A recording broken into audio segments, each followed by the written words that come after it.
Recording by Brienne Winchester.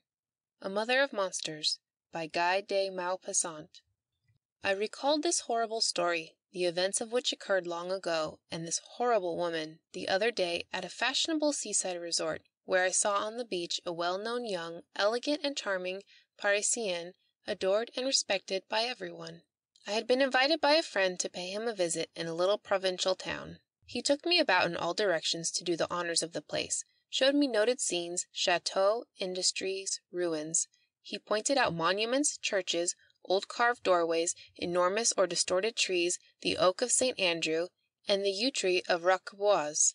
When I had exhausted my admiration and enthusiasm over all the sights, my friend said with a distressed expression on his face that there was nothing left to look at. I breathed freely. I would now be able to rest under the shade of the trees, but all at once he uttered an exclamation. "Oh yes, we have the Mother of Monsters. I must take you to her." "Who is that, the Mother of Monsters?" I asked. "She is an abominable woman," he replied, "a regular demon, a being who voluntarily brings into the world deformed, hideous, frightful children, monstrosities in fact, and then sells them to showmen who exhibit such things. These exploiters of freaks come from time to find out if she has any fresh monstrosity, and, if it meets with their approval, they carry it away with them, paying the mother a compensation. She has 11 of this description. She is rich. You think I am joking, romancing, exaggerating. No, my friend, I am telling you the truth, the exact truth. Let us go see this woman, then I will tell you her history." He took me into one of the suburbs. The woman lived in a pretty little house by the side of the road. It was attractive and well kept. The garden was filled with fragrant flowers. One might have supposed it to be the residence of a retired lawyer. A maid ushered us into a sort of little country parlor, and the wretch appeared. She was about 40. She was a tall, big woman with hard features, but well-formed, vigorous and healthy, the true type of a robust peasant woman, half animal and half woman. She was aware of her reputation, and received everyone with a humility that smacked of hatred. "What do you gentlemen wish?" she asked.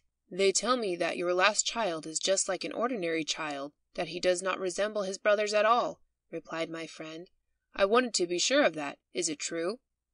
She cast on us a malicious and furious look as she said, "Oh no, my poor sir. He is perhaps even uglier than the rest. I have no luck.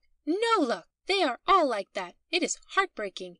How can the good God be so hard on a poor woman who is all alone in the world? How can he?"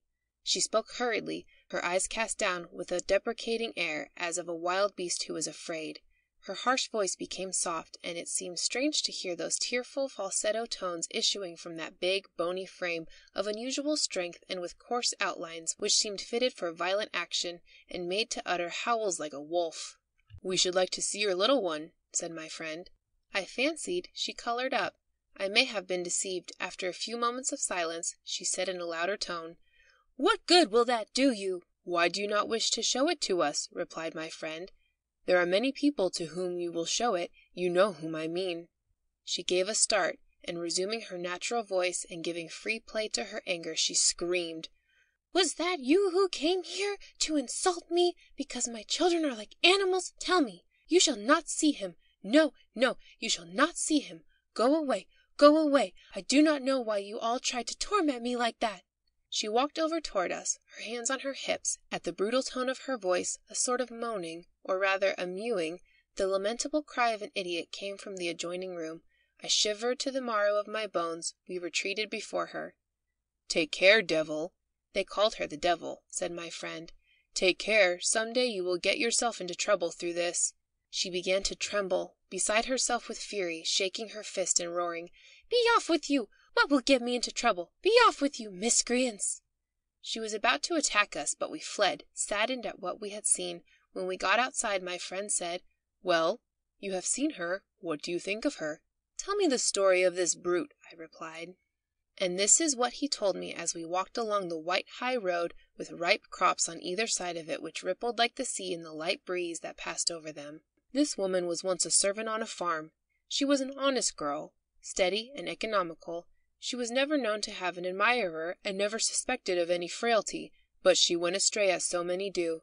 She soon found herself in trouble and was tortured with fear and shame. Wishing to conceal her misfortune, she bound her body tightly with a corset of her own invention. made of boards and cord. The more she developed, the more she bound herself with this instrument of torture, suffering martyrdom.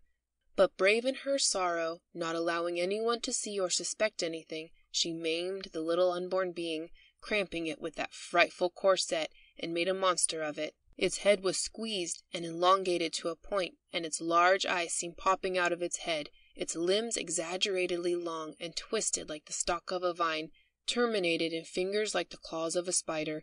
Its trunk was tiny and round as a nut. The child was born in an open field, and when the weeders saw it, they fled away, screaming, and the report spread that she had given birth to a demon.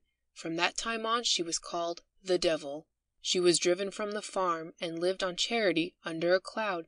She brought up the monster, whom she hated with a savage hatred, and would have strangled, perhaps, if the priest had not threatened her with arrest. One day, some traveling showmen heard about the frightful creature, and asked to see it, so that if it pleased them they might take it away. They were pleased, and counted out 500 francs to the mother. At first she had refused to let them see the little animal, as she was ashamed, but when she discovered it had money value, and that these people were anxious to get it, she began to haggle with them, raising her price with all a peasant's persistence. She made them draw up a paper in which they promised to pay her 400 francs a year besides, as though they had taken this deformity into their employ. Incited by the greed of gain, she continued to produce these phenomena, so as to have an assured income like a bourgeoise. Some of them were long, some short, some like crabs, all bodies, others like lizards. Several died, and she was heartbroken. The law tried to interfere, but as they had no proof, they let her continue to produce her freaks.